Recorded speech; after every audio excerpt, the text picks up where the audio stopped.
வணக்கம். பொதிகை செய்திகளுக்காக புனிதராஜ். தலைப்புச் செய்திகள்.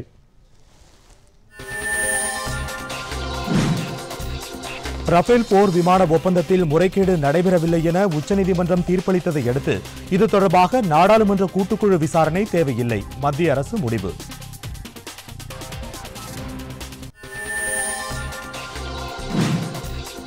ராஜஸ்தான் முதலமைச்சராக அசோக் கெலாட்டும் துணை முதலமைச்சராக சச்சின் பைலட்டும் தேர்வு. நாளை மறுநாள் பதவியேற்பு. சத்தீஸ்கர் முதலமைச்சர் இன்று முடிவு. மிசோரம் முதலமைச்சராக இன்று பதவியேற்கிறார் சோரம்தங்கா.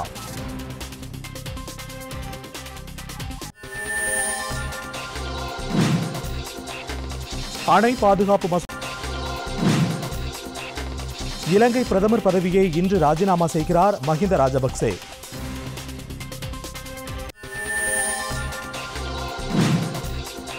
உலகக்கோப்பை ஹாக்கி போட்டி இன்று அரையிறுதிப் போட்டியில் இங்கிலாந்து, பெல்ஜியம், ஆஸ்திரேலியா, நெதர்லாந்து அணிகள் மோதல். விரிவான செய்திகள்.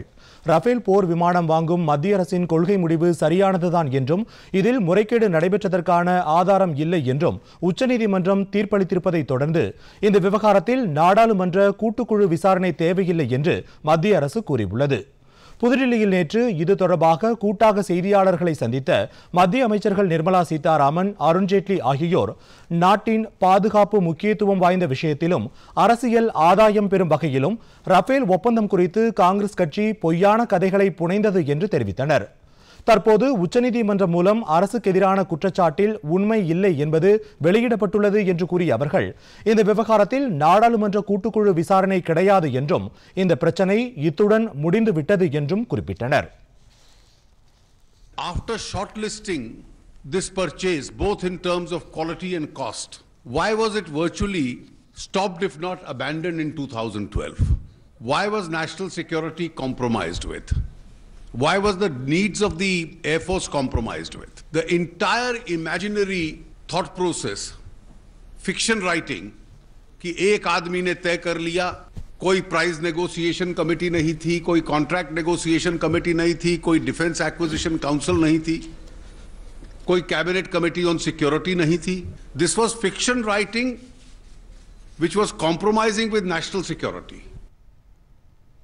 முன்னதாக உச்சநீதிமன்றம் அளித்த தீர்ப்பில் இந்திய விமானப்படைக்காக பிரான்ஸ் நாட்டின் டசால்ட் ஏவியேஷன் நிறுவனத்திடமிருந்து 36 ரஃபேல் போர் விமானங்களை வாங்குவதற்கு மத்திய அரசு ஒப்பந்தம் மேற்கொண்டதில் முறைகேடுகள் நடந்ததற்கான முகாந்திரம் எதுவும் இல்லை என்று தெரிவிக்கப்பட்டுள்ளது.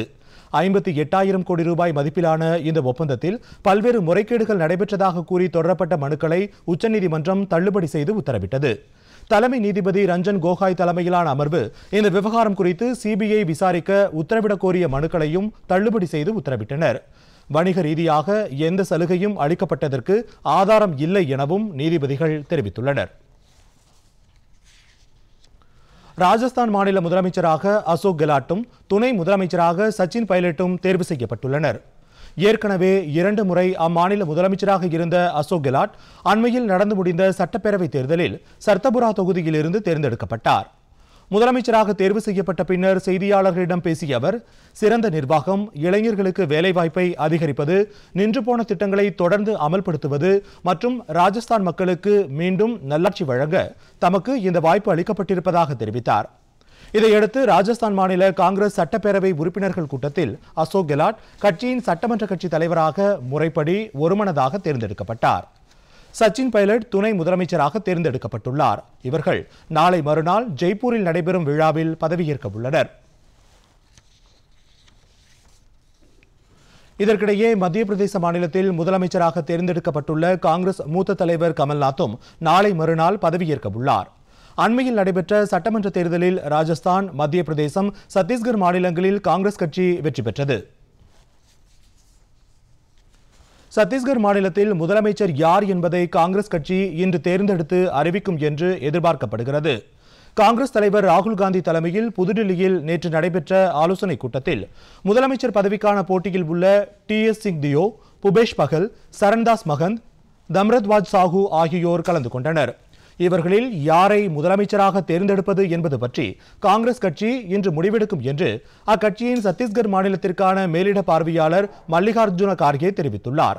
இதையடுத்து அவரும் சத்தீஸ்கர் மாநிலத்திற்கான காங்கிரஸ் பொறுப்பாளர் PL பூனியாவும் இன்று ராய்ப்பூர் சென்று முதலமைச்சரின் பெயரை அறிவிப்பார்கள் என்று காங்கிரஸ் வட்டாரங்கள் தெரிவிக்கின்றன. மிசோ தேசிய முன்னணியின் தலைவர் சோரம்தங்கா மிசோரம் மாநில முதலமைச்சராக இன்று பதவியேற்கிறார். மிசோரம் ஆளுநர் கும்மனம் ராஜசேகரன் சோரம்தங்காவை ஆட்சியமைக்க வருமாறு ஏற்கனவே அழைப்பு விடுத்திருந்தார். இதையடுத்து ஆளுநர் மாளிகையில் நண்பகல் 12 மணிக்கு நடைபெறும் நிகழ்ச்சியில் சோரம்தங்கா முதலமைச்சராக பொறுப்பேற்க உள்ளார். அண்மையில் நடந்து முடிந்த சட்டப்பேரவை தேர்தலில் மொத்தமுள்ள 40 தொகுதிகளில் மிசோ தேசிய முன்னணி 26 இடங்களில் வெற்றி பெற்று தனி பெரும்பான்மையுடன் ஆட்சி அமைக்கிறது. நாட்டின் தென் மாநிலங்களில் கடந்த 4.5 ஆண்டுகளில் ஏராளமான போக்குவரத்து இணைப்பு திட்டங்களை தமது அரசு தொடங்கியுள்ளதாக பிரதமர் நரேந்திர மோடி கூறியிருக்கிறார். கேரள மாநில பிஜேபி தொண்டர்களுடன் காணொலி காட்சி மூலம் கலந்துரையாடிய பிரதமர் நாட்டின் தென் மாநிலங்களுக்கும் வளர்ச்சியை உறுதி செய்யும் வகையில் தமது அரசு செயல்பட்டு வருவதாக கூறினார்.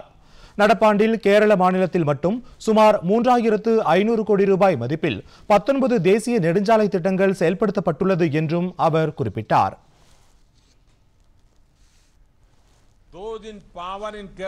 வேகமான வளர்ச்சி, அனைத்து தரப்பு மேம்பாடு என்பதே பிஜேபி அரசின் நோக்கம் என்றும் பிரதமர் கூறினார்.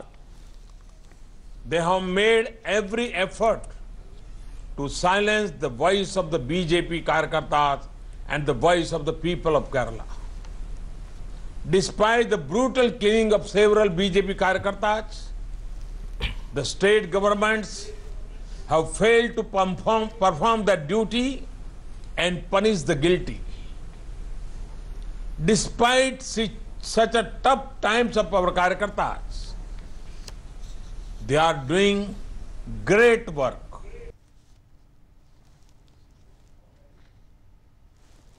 குடியரசுத் தலைவர் ராம்நாத் கோவிந்த் இன்று ஒருநாள் பயணமாக குஜராத் செல்கிறார். அங்கு நாட்டின் ஒற்றுமையின் சின்னமாக அமைக்கப்பட்டுள்ள சர்தார் வல்லபாய் பட்டேல் சிலை அமைந்துள்ள பகுதிக்கு செல்லும் குடியரசுத் தலைவர் பட்டேலின் நினைவு தினத்தையொட்டி சிலைக்கு மரியாதை செலுத்துகிறார். மேலும் பட்டேல் சிலை அமைக்கப்பட்டுள்ள பகுதிக்கு 3.5 கிலோமீட்டர் தொலைவில் உள்ள குஜராத்தின் கேவதியா என்ற இடத்தில் அமையவுள்ள ரயில் நிலையத்திற்கும் குடியரசுத் தலைவர் அடிக்கல் நாட்டுகிறார். மிகச்சிறிய கிராமமான இங்கு சுமார் 6700 பேர் வசிக்கிறார்கள். நாட்டின் ஒருமைப்பாட்டை வலியுறுத்தும் வகையில் சர்தார் வல்லபாய் பட்டேலின் சிலையை கடந்த அக்டோபர் மாதம் பிரதமர் நரேந்திர மோடி திறந்து வைத்தார் என்பது குறிப்பிடத்தக்கது. ஊட்டச்சத்து பற்றாக்குறையை போக்க ஊட்டச்சத்து விஞ்ஞானிகள் உயர் முன்னுரிமை அளித்து பணியாற்ற வேண்டும் என்று குடியரசு துணைத் தலைவர் வெங்கையா நாயுடு கேட்டுக் கொண்டுள்ளார். ஹைதராபாத்தில் உள்ள தேசிய ஊட்டச்சத்து நிறுவனத்தின் 100ஆண்டு நிறைவையொட்டி நடைபெற்ற சர்வதேச மாநாட்டின் நிறைவு நிகழ்ச்சியில் பேசிய அவர், ஊட்டச்சத்து குறைபாடு, அதிக ஊட்டச்சத்து மற்றும் நுண் ஊட்டச்சத்து பற்றாக்குறையால் ஏற்படக்கூடிய பிரச்சனைகளுக்கு தீர்வு காண்பது அவசியம் என்றார். தொற்றா நோய்கள் அதிக அளவில் பரவி வருவதை தடுக்கவும், உடல் பருமன் மற்றும் வாழ்வியல் மாற்றங்களால் ஏற்படக்கூடிய உடல் குறைபாடுகளுக்கும் உரிய தீர்வு காணப்பட வேண்டும் என்றும் அவர் வலியுறுத்தினார். இரும்புச்சத்து பற்றாக்குறையால் ஏற்படக்கூடிய இரத்த சோகை மற்றும் அயோடின் பற்றாக்குறையால் ஏற்படும் பிரச்சனைகளுக்கு தீர்வு காண்பதற்கான இரட்டை சுத்திகரிப்பு உப்பு தொழில்நுட்பத்தை உருவாக்கியதற்காக தேசிய ஊட்டச்சத்து நிறுவன விஞ்ஞானிகளுக்கு வெங்கையா நாயுடு பாராட்டு தெரிவித்தார். சிறுபான்மையின சமுதாயத்தைச் சேர்ந்த பெண்களுக்கு கல்வி வழங்குவதன் மூலம் அதிகாரமளிப்பதை மத்திய அரசு உறுதி செய்து வருகிறது. நாடு முழுவதும் உள்ள 308 மாவட்டங்களில் அவர்களுக்கு அடிப்படை வசதிகள் வழங்கும் வகையிலான திட்டத்தை போர்க்கால அடிப்படையில் தொடங்கி பல்வேறு பயிற்சிகள் வழங்கப்பட்டு வருவதாக மத்திய அரசு தெரிவித்துள்ளது. வேலைவாய்ப்பு அடிப்படையிலான திறன் மேம்பாட்டு பயிற்சி மத்திய அரசின் பிரதமர் மேம்பாட்டு திட்டத்தின் மூலம் சிறுபான்மையினருக்கான பள்ளி கல்லூரிகளில் விடுதிகள், திறன் மேம்பாட்டு மையங்கள் ஆகியனவும் அமைக்கப்பட்டுள்ளன.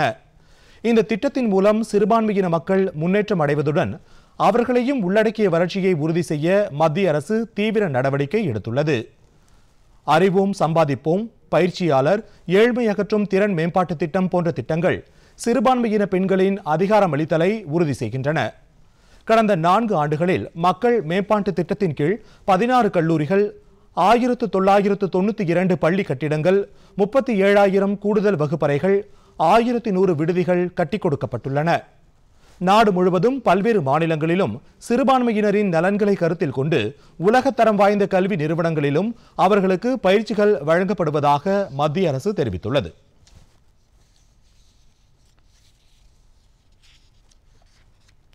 கர்நாடக மாநிலம் சாம்ராஜ் நகர் மாவட்டத்தில் அடங்கிய சுல்வாடி கிராமத்தில் கோவில் பிரசாதம் சாப்பிட்ட 11 பேர் உயிரிழந்தனர்.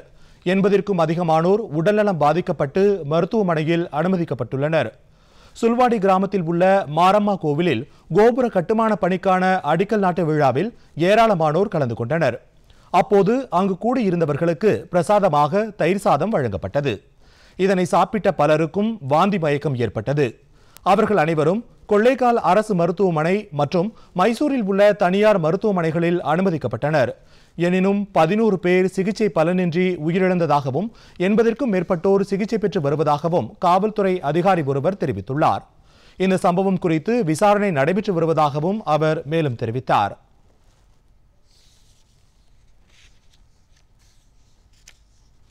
அணை பாதுகாப்பு மசோதாவை சட்டமாக்கும் நடவடிக்கைகளை தொடர வேண்டாம் என்று பிரதமர் நரேந்திர மோடியை முதலமைச்சர் எடப்பாடி பழனிசாமி கேட்டுக் கொண்டுள்ளார். இது தொடர்பாக பிரதமருக்கு அவர் எழுதியுள்ள கடிதத்தில் அனைத்து மாநிலங்களுடனும் கலந்து பேசி ஒருமித்த கருத்து எட்டும் வரை அணை பாதுகாப்பு சட்டம் இயற்ற வேண்டாம் என வலியுறுத்தி ஜூன் 15ஆம் தேதியன்று தாம் கடிதம் எழுதியதை சுட்டிக்காட்டியுள்ளார். தமிழகத்தின் தீவிர கவலைகள் தீர்க்கப்படாமலும் மாநில அரசுகளின் கருத்துக்களை கேட்காமலும் அணை பாதுகாப்பு மசோதா மக்களவையில் அறிமுகப்படுத்தப்பட்டுள்ளதாக அவர் கூறியுள்ளார். அணை பாதுகாப்பு மசோதாவில் ஒரு மாநிலத்திற்கு சொந்தமான அணை மற்றொரு மாநிலத்தில் இருந்தால் அதன் இயக்கமும் பராமரிப்பும் தேசிய அணை பாதுகாப்பு ஆணையத்திடம் ஒப்படைக்கப்படும் என கூறியிருப்பது தமிழகத்தின் நலனுக்கு எதிராக அமைந்துள்ளதாக முதலமைச்சர் அக்கடிதத்தில் குறிப்பிட்டுள்ளார். எனவே தமிழகத்தின் கவலைகள் தீர்க்கப்படும் வரையும் மாநிலங்களுக்கிடையே ஒருமித்த கருத்து எட்டும் வரையும் மக்களவையில் அறிமுகப்படுத்தப்பட்டுள்ள அணை பாதுகாப்பு மசோதாவை சட்டமாக்கும் நடவடிக்கைகளை தொடர வேண்டாம் என்று மத்திய நீர்வள அமைச்சகத்துக்கு அறிவுறுத்துமாறு பிரதமரை முதலமைச்சர் எடப்பாடி பழனிசாமி வலியுறுத்தியுள்ளார். தமிழகத்தில் அஇஅதிமுக அரசின் மீது எதிர்க்கட்சிகள் வேண்டுமென்றே பொய்யான ஊழல் குற்றச்சாட்டுகளை கூறி வருவதாக முதலமைச்சர் எடப்பாடி பழனிசாமி கூறியிருக்கிறார். சேலம் மாவட்டம் வீரகனூரில் நேற்று செய்தியாளர்களிடம் பேசிய அவர், நதிநீர் பிரச்சினை உள்ளிட்ட மாநிலத்தின் உரிமைகளை பாதுகாக்கும் வகையில் தமது தலைமையிலான அரசு செயல்பட்டு வருவதாகவும் நதிநீர் விவகாரத்தை பொறுத்தவரை மத்திய அரசிற்கு உரிய அழுத்தம் கொடுக்கப்படும் என்றும் கூறினார். அணை பாதுகாப்பு மசோதா குறித்து பிரதமருக்கு கடிதம் எழுதியிருப்பதை சுட்டிக்காட்டிய முதலமைச்சர் தமிழகத்தின் உரிமைகளை வலியுறுத்தி அஇஅதிமுக நாடாளுமன்ற உறுப்பினர்கள் குரல் எழுப்புவார்கள் என்றும் அவர் மேலும் கூறினார். நீர் மேலாண்மை திட்டத்தை முறையாக செய்து கொடுக்க வேண்டும் என்ற அடிப்படையில் குடிமராமத்து என்ற அற்புதமான திட்டத்தை கொடுத்து ஏரிகள் குளங்கள் இருக்கின்ற அந்த மண்ணை விவசாயிகளே ஒருங்கிணைத்து அந்த விவசாயிகளுக்கு நிதி கொடுத்து அவர்களே இந்த பணியை மேற்கொண்டு செயல்படுத்துறாங்க.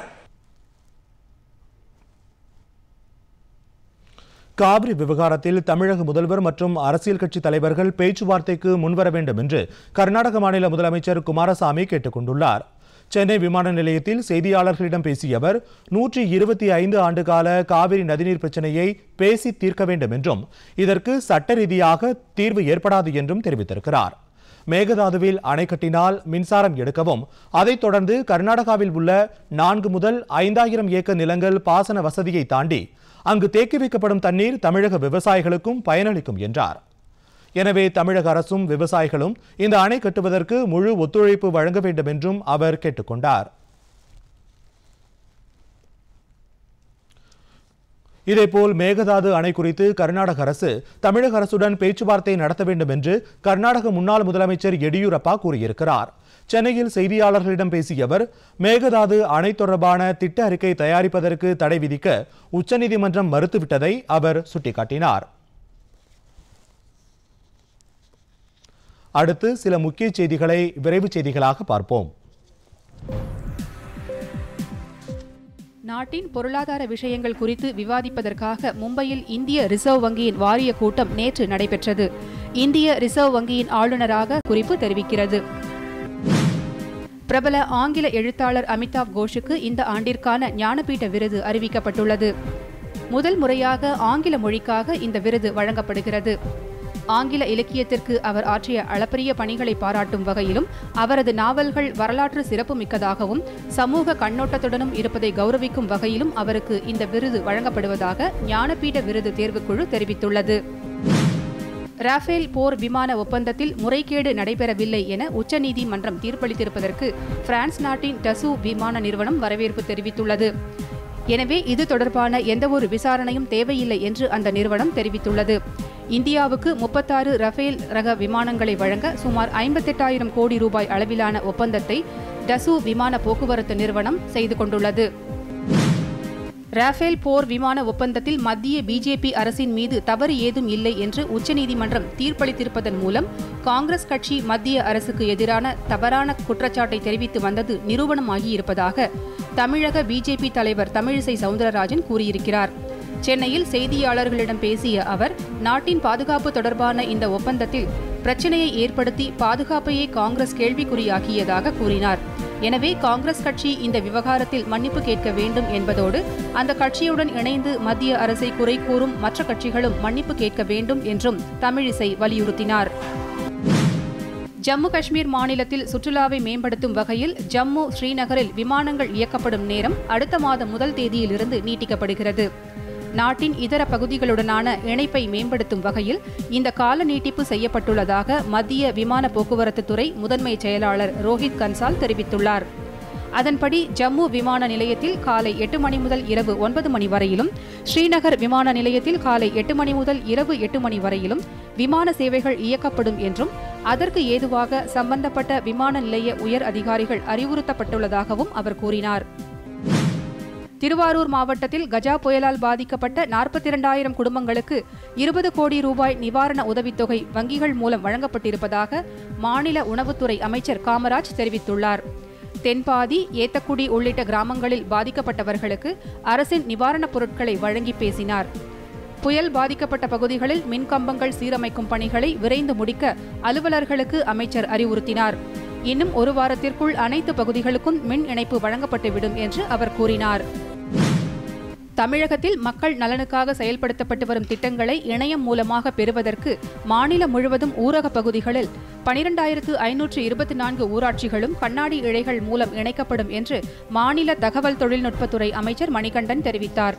ராமநாதபுரம் மாவட்டம் மண்டபத்தில் நடைபெற்ற நிகழ்ச்சியில் சுமார் 1 கோடி ரூபாய் மதிப்பிலான விலையில்லா மிதிவண்டிகளை மாணவ மாணவிகளுக்கு வழங்கி பேசுகையில் அவர் இதனை தெரிவித்தார்.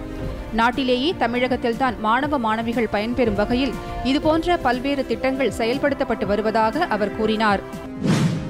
சைக்கிள் ஓட்டுவதன் மூலம் உடல் ஆரோக்கியம் மேம்படுவதுடன் சுற்றுச்சூழல் மாசு ஏற்படுவதை தடுக்க முடியும் என்பதை பிரபலப்படுத்தும் நோக்கில் ஆண்டுதோறும் நடைபெறும் சைக்கிள் பயணம் உதகமண்டலத்தில் நேற்று தொடங்கியது. நீலகிரி மாவட்ட ஆட்சித்தலைவர் இன்னசென்ட் திவ்யா தொடங்கி வைத்த சைக்கிள் பயணம் குன்னூர், குந்தா நீர்த்தேக்கம், எமரால்டு உள்ளிட்ட பகுதிகள் வழியாக உதகமண்டலத்தை அடையும். சைக்கிள் பந்தய போட்டியில் தங்கப்பதக்கம் வென்ற அலெக்ஸ், தேசிய சாம்பியன் கிரண்குமார் உள்ளிட்ட 13 நாடுகளை சேர்ந்த 29 சர்வதேச சைக்கிள் பந்தய வீரர்கள் உட்பட 110 பேர் இந்த பயணத்தில் பங்கேற்றனர். அடுத்து வருவது உலக செய்திகள்.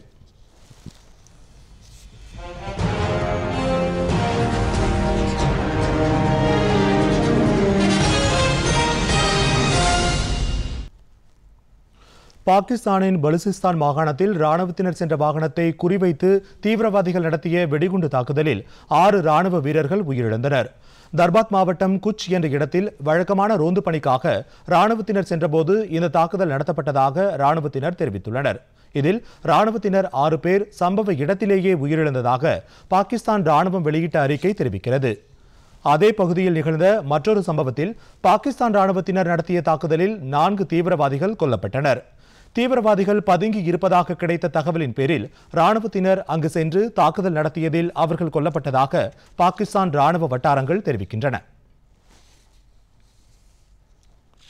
இலங்கையில் கடந்த 1 மாதத்திற்கும் மேலாக நீடித்து வரும் அரசியல் குழப்பத்தை முடிவிற்கு கொண்டு வரும் வகையில் பிரதமர் பதவியிலிருந்து மஹிந்த ராஜபக்சே இன்று ராஜினாமா செய்ய உள்ளார்.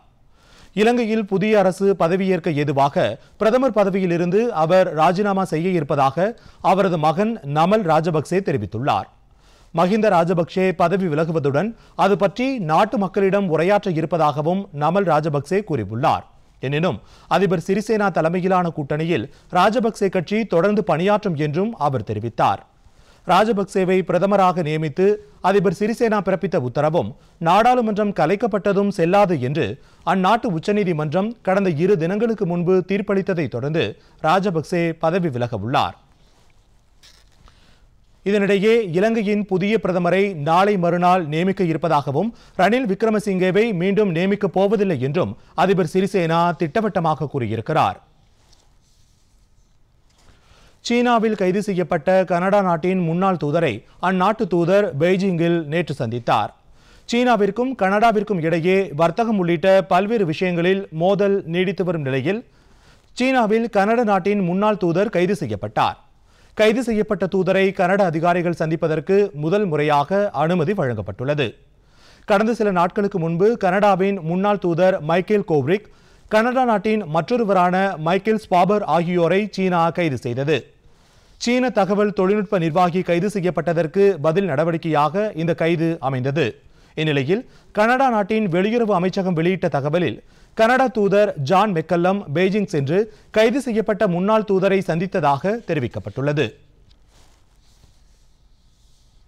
இனி வருவது விளையாட்டுச் செய்திகள்.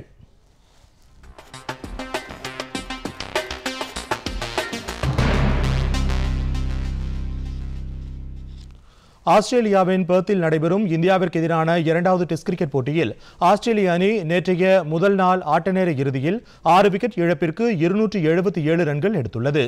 இதனைத் தொடர்ந்து தற்போது 2வது நாள் ஆட்டத்தை ஆஸ்திரேலியா இன்று தொடர்ந்து விளையாடுகிறது. அந்த அணி சற்று முன் வரை 6 விக்கெட் இழப்பிற்கு 295 ரன் எடுத்துள்ளது. முன்னதாக நேற்று டாஸ் வென்ற ஆஸ்திரேலியா பேட்டிங்கை தேர்வு செய்தது. இந்திய தரப்பில் விகாரி, இஷாந்த் சர்மா ஆகியோர் தலா 2 விக்கெட்டுகளையும், பும்ரா, உமேஷ் யாதவ் ஆகியோர் தலா 1 விக்கெட்டையும் எடுத்தனர். புவனேஸ்வரில் நடைபெறும் உலகக்கோப்பை ஹாக்கி போட்டித் தொடரில் இன்று அரையிறுதி ஆட்டங்கள் நடைபெறவுள்ளன. மாலை 4 மணிக்கு நடைபெறவுள்ள முதலாவது அரையிறுதிப் போட்டியில் இங்கிலாந்து, பெல்ஜியம் அணிகள் மோதுகின்றன. மற்றொரு அரையிறுதிப் போட்டி மாலை 6:30 மணிக்கு தொடங்குகிறது. இந்த போட்டியில் ஆஸ்திரேலியா, நெதர்லாந்து அணிகள் மோத உள்ளன. இந்த இரு ஆட்டங்களில் ஆஸ்திரேலியா, நெதர்லாந்து அணிகளுக்கு இடையிலான ஆட்டம் முக்கியத்துவம் வாய்ந்ததாக கருதப்படுகிறது. ஏற்கனவே 2 முறை கோப்பையை வென்றுள்ள ஆஸ்திரேலியா இந்த ஆண்டு ஹாட்ரிக் வெற்றியை பெற முயற்சிக்கும் என எதிர்பார்க்கலாம். எனினும் அந்த அணிக்கு கடுமையான சவாலாக நெதர்லாந்து திகழும் என்பதும் குறிப்பிடத்தக்கது.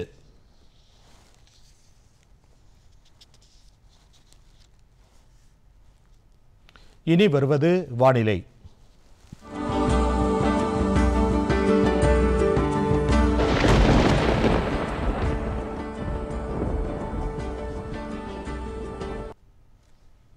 வங்கக்கடலின் தென்கிழக்கு பகுதியில் உருவாகியுள்ள காற்றழுத்த தாழ்வு மண்டலம் புயலாக மாறி ஆந்திராவின் ஓங்கோலுக்கும் காக்கிநாடாவிற்கும் இடையே கரையை கடக்கக்கூடும் என்று சென்னை வானிலை ஆய்வு மையம் கூறியுள்ளது. இதுகுறித்து நேற்று செய்தியாளர்களிடம் பேசிய அம்மையத்தின் துணை தலைமை இயக்குநர் பாலச்சந்திரன், இந்த காற்றழுத்த தாழ்வு மண்டலம் சென்னைக்கு 930 கிலோமீட்டர் தொலைவில் மையம் கொண்டிருப்பதாக கூறினார். இது அடுத்த 24 மணி நேரத்தில் புயலாக மாறி ஆந்திர கடல் பகுதியை நோக்கி நகரும் என்றும் அவர் கூறினார். இதன் காரணமாக இன்றும் நாளையும் வட தமிழகத்தின் பல பகுதிகளில் கனமழை பெய்யக்கூடும் என்றும் அவர் குறிப்பிட்டார். மீனவர்கள் கடலுக்கு செல்ல வேண்டாம் என்றும் அவர் அறிவுறுத்தினார்.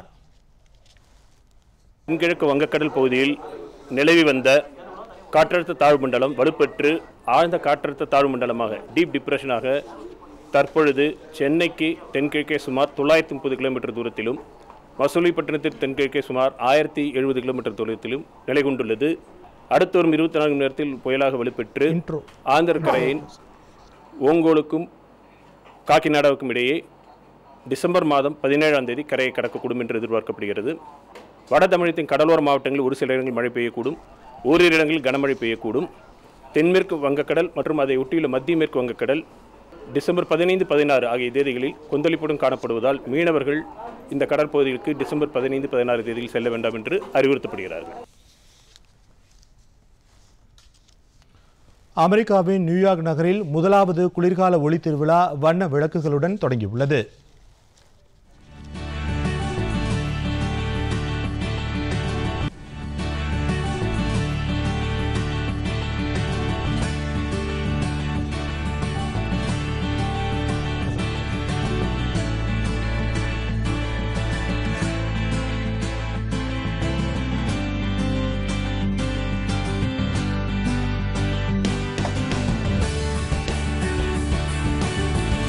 ஸ்டேட்லண்ட் தீவில் உள்ள கலாச்சார மையத்தில் தொடங்கிய இந்த விழாவில் ஏராளமானோர் கலந்து கொண்டனர்.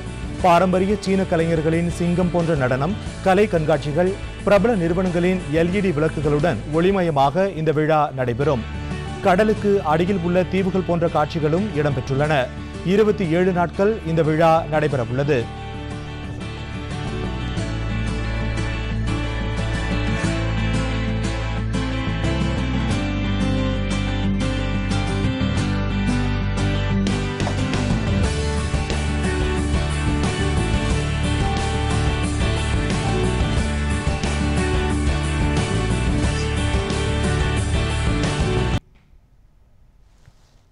தொடர்வது பத்திரிகை செய்திகள்.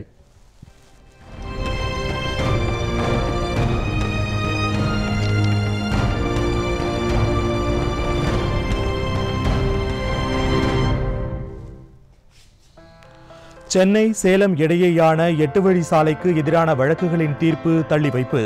சென்னை உயர்நீதிமன்றம் உத்தரவு. தினத்தந்தி.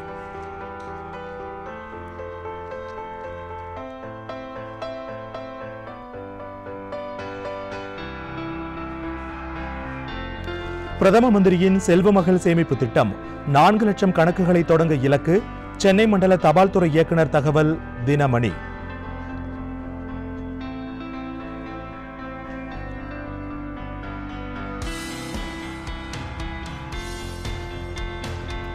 வீடுகளுக்கு குடிநீர், கழிவுநீர் இணைப்புகளை கட்டுப்பாடின்றி வழங்க நகராட்சி நிர்வாகத்துறைக்கு தமிழக அரசு உத்தரவு.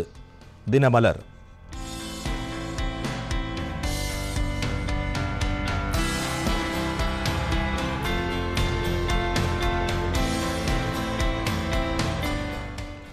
சென்னை திருவல்லிக்கேணியில் உள்ள அருள்மிகு பார்த்தசாரதி கோவிலில் வைகுண்ட ஏகாதசி உற்சவம் வரும் 18ஆம் தேதி சொர்க்கவாசல் திறப்பு. முதியவர்கள், மாற்றுத்திறனாளிகளுக்கு சிறப்பு ஏற்பாடு. தினகரன்.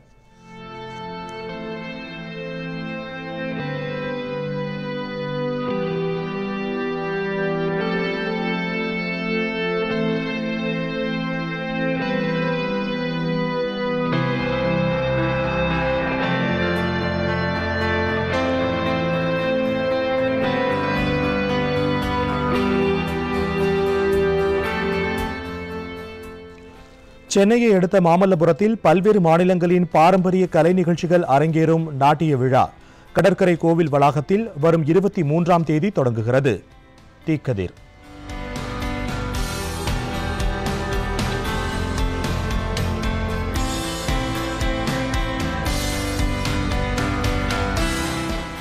ஒன்பதாம் வகுப்பு முதல் +2 வரையிலான ஆசிரியர்களுக்கும் மடிக்கணினி வழங்கப்படும். பள்ளிக் கல்வித்துறை அமைச்சர் செங்கோட்டையன் தகவல். தி இந்து தமிழ்.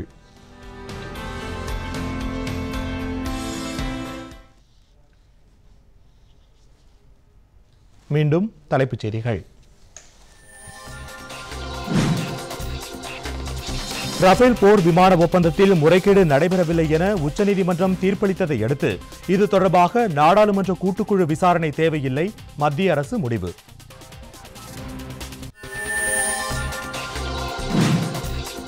ராஜஸ்தான் முதலமைச்சராக அசோக் கெலாட்டும் துணை முதலமைச்சராக சச்சின் பைலட்டும் தேர்வு. நாளை மறுநாள் பதவியேற்பு.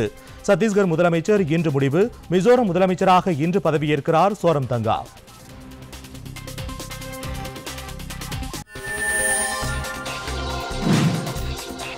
அணை பாதுகாப்பு மசோதாவை மாநில அரசுகளின் ஒப்புதலை பெற்ற பின்பே நிறைவேற்ற வேண்டும். பிரதமர் நரேந்திர மோடிக்கு முதலமைச்சர் எடப்பாடி பழனிசாமி கடிதம்.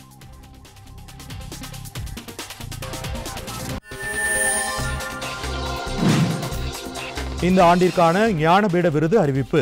ஆங்கிலேய எழுத்தாளர் அமிதாவ் கோஷுக்கு வழங்கப்படுகிறது.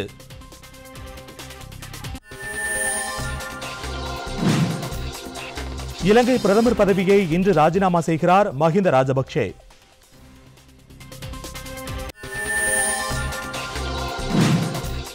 உலகக்கோப்பை ஹாக்கி போட்டி இன்று அரையிறுதிப் போட்டியில் இங்கிலாந்து, பெல்ஜியம், ஆஸ்திரேலியா, நெதர்லாந்து அணிகள் மோதல். பொதிகை செய்திகளை யூடியூபில் தமிழ் நியூஸ் தூர்தர்ஷன் என்ற சேனலிலும், ட்விட்டரில் Tamil news Doordarshan @DD News Chennai என்ற பக்கத்திலும் காணலாம்.